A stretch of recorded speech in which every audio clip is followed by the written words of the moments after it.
असेल हात वर करायचं. आता गार्डन्सचा एवढ्यासाठी माझ्याकडून आणि प्रिन्सेससाठी आणि प्रोनोशेसाठी जेवढे आपल्या गर्लफ्रेंड वरती खराब काम करतात, आता यंत्रात खोटं बोलायचं नसतं, हात वर करायचं ना आपापल्या गर्लफ्रेंड साठी उडी मारायची. कमान 1 2 3 jump.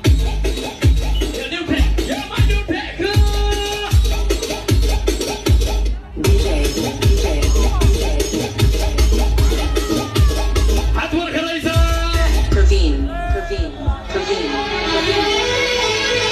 तुमसे मिलने को दिल करता